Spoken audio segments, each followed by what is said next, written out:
Main म्हणजे ग्रामसभा तुमची झाली पाहिजे, महिला सभा झाली पाहिजे, वार्ड सभा झाली पाहिजे, मासिक सभा झाली पाहिजे आणि विविध समित्यांच्या सभा झाल्या पाहिजेत. आणि दिव्यांगांना त्यांना कार्ड मिळायला पाहिजे. तुम्ही त्यांच्यासाठी 5% खर्च दिव्यांगासाठी, महिला बाल कल्याण 10%, 15% ग्रामपंचायतीसाठी, SC ST यांच्या कल्याणासाठी खर्च. हे सगळे प्रशासनाचे विषय आम्ही पहिले दिले. म्हणजे लोकांचा त्या ठिकाणी. नंतर 2 नंबर तुमची ग्रामपंचायत सक्षम असली पाहिजे. समृद्ध पंचायत राज म्हणजे केवळ प्रशासन नाही तर लोकसहभागातून उभा राहणारा विकासाचा मजबूत कणा. ग्रामसभेपासून विकासाच्या निर्णयापर्यंत लोकांचा थेट सहभाग हीच खरी लोकशाही. आणि गाव केंद्रित नियोजन, पारदर्शक कारभार आणि लोकशक्ती यांचा संगम म्हणजेच शाश्वत गाव. मी विकास यात्री या पुस्तकाचे लेखक आणि यशदा पुणेचे उपमहासंचालक डॉक्टर मल्लीनाथ कलशेट्टी यांची थेट त्यांच्या सोशल प्लॅटफॉर्मवर विशेष मुलाखत. आजच्या सरपंचांनी प्रशासक नव्हे तर विकास दूत म्हणून भूमिका निभवावी. स्वच्छतेपासून सुरू झालेल्या बदलामुळे सामाजिक शिस्त आणि आरोग्य संस्कृतीच्या दर्शनावरही डॉक्टर कलशेट्टी यांचे थेट भाष्य. आजच्या युवक, सरपंच आणि स्थानिक प्रतिनिधींनाही दिला मोलाचा संदेश.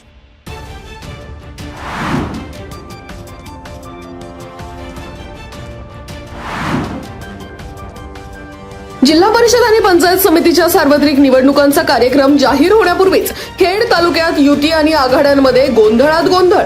नगर परिषद निवडणूक निकालानंतर जिल्हा परिषदेच्या पाईट कडूस गटातील इच्छुकांकडून जिल्हा परिषदेचे माजी सदस्य अतुल देशमुख यांचं छायाचित्र प्रचाराच्या प्रसिद्धी पत्रकावर ठळकपणे छापण्यावरून राजकारणात नववादंग. समर्थक कार्यकर्त्यांमध्ये संभ्रामावस्थेनंतर अतुल देशमुख यांनी काढला नवा फतवा. युती की आघाडी याविषयी शिवसेना शिंदे गटाच्या भूमिकेबाबत स्पष्टता नसल्यामुळे अतुल देशमुख यांनी फोटोसह बॅनरबाजी करणाऱ्यांना दिली सक्त ताकीद.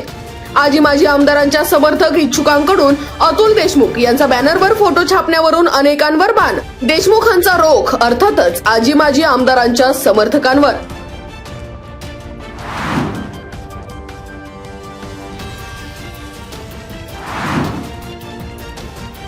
जिल्हा परिषदेच्या रेटिवडी गटाच्या शिवसेना उद्धव बाळासाहेब ठाकरे पक्षाच्या इच्छुक उमेदवार दीप्ती प्रसाद भोगाडे यांच्या संकल्पनेतून साकारलेली दिनदर्शिका 2026 ठरली आकर्षण.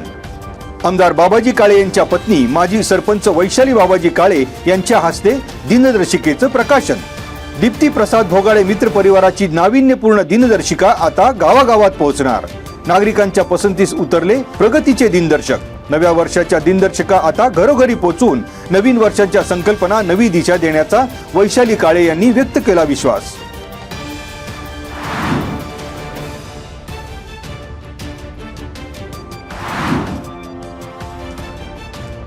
खेड तालुक्याच्या पश्चिम पट्ट्यात युरिया खताचा तुटवडा. खते आणि औषधे विक्रेत्यांकडून खतं शिल्लक नसल्याचे दिले जाते कारण.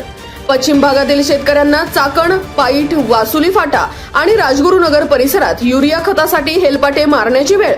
शेतकऱ्यांसाठी असलेल्या खरेदी विक्री संघ आणि खेड कृषी उत्पन्न बाजार समितीने युरिया टंचाईकडे लक्ष घालून शेतकऱ्यांची अडचण दूर करण्याची शेतकऱ्यांनी केली मागणी.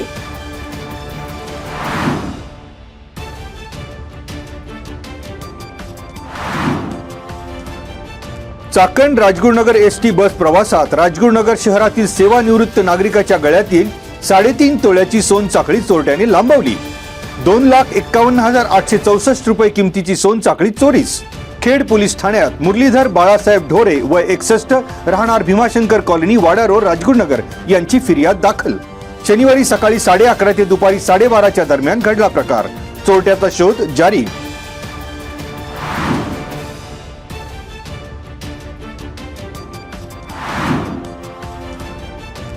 बघून घेण्याची भाषा करत 26 वर्षीय तरुणाला विनाकारण शिवीगाळ आणि दगडाने मारहाण करत केली दुखापत. पोलिसांत तक्रार केली तर जीवे मारण्याचीही दिली धमकी. या प्रकरणी ओंकार सत्यवान धुमाळ वय वर्ष 26 राहणार माळवस्ती पेठ तालुका आंबेगाव यांची फिर्याद. ओंकार धुमाळ या तरुणाच्या फिर्यादीवरून उन्मेष चिंतामणी धुमाळ राहणार पेठ याच्यावर खेड पोलीस ठाण्यात गुन्हा दाखल. जैदवाडी गावच्या हद्दीत हॉटेल धनश्री येथे 27 डिसेंबर रोजी रात्री 8:30च्या सुमारास घडला प्रकार.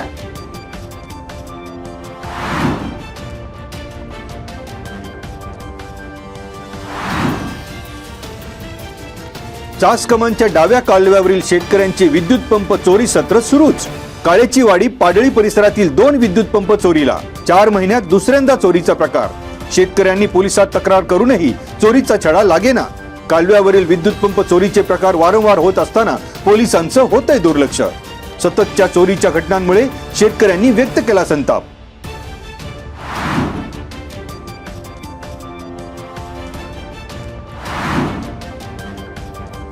माऊली सेवा प्रतिष्ठानच्या वतीने कडूस येथील मुक्ताई माळ जवळील वीटभट्टी आणि ऊसतोड कामगारांना वापरण्यायोग्य जुन्या कपड्यांचे मोफत वाटप. राजगुरुनगर येथील नागरिकांकडून लहानांपासून ते वयोवृद्धांपर्यंतचे जुने परंतु वापरण्यायोग्य असलेले कपडे माऊली सेवा प्रतिष्ठानच्या माध्यमातून केले जातात संकलित.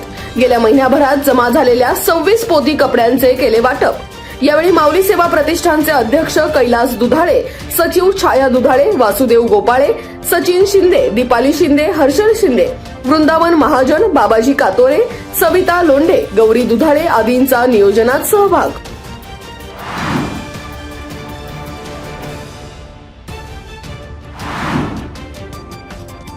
चाकणमधील तळेगाव चौकामध्ये प्रवाशांच्या सोयीसाठी निवारा शेडचा लोकार्पण सोहळा. तळेगाव चौकात नगराध्यक्ष मनीषा गोरे यांच्या हस्ते निवारा शेडचा लोकार्पण कार्यक्रम. यावेळी सेफ पॅक कंपनीचे एमडी राजेंद्र टपाडिया, एक्झिक्युटिव्ह डायरेक्टर आनंद टपाडिया, महाराष्ट्र पोल्युशन कंट्रोल बोर्डचे सदस्य नितीन गोरे, फेडरेशन ऑफ चाकण इंडस्ट्रीजचे मुख्य कार्यकारी अधिकारी दिलीप बटवाल, महाराष्ट्र परिवहन मंडळाचे पदाधिकारी महेश शेवकरी, चाकण नगर परिषदेचे नवनियुक्त नगरसेवक आदींची उपस्थिती.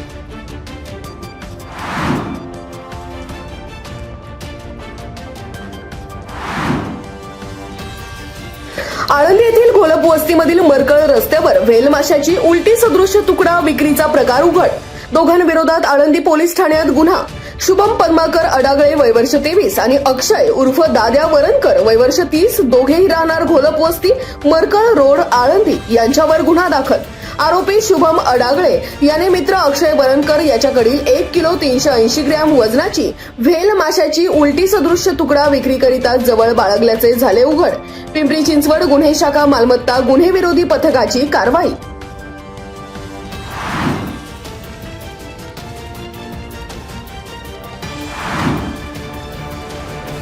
रस्त्याने जाताना कुत्र्याला दगड का मारला अशी विचारणा करणाऱ्या मजुराला दोघांनी दगड आणि लाकडी दांडक्याने केली मारहाण. इखलाक जमालुद्दीन सुलेमानी वय 23 सध्या राहणार काळेवाडी मूळ बिहार यांची फिर्याद. या प्रकरणी आळंदी पोलीस ठाण्यात ऋतिक कुमार गोपाल बैठा वय 20 आणि मृत्युंजय खेदना बैठा वय 19 दोघेही मूळ बिहार यांच्यावर गुन्हा दाखल. कुरळी येथील हर्षित एंटरप्राइजेस कंपनी समोर घडला प्रकार.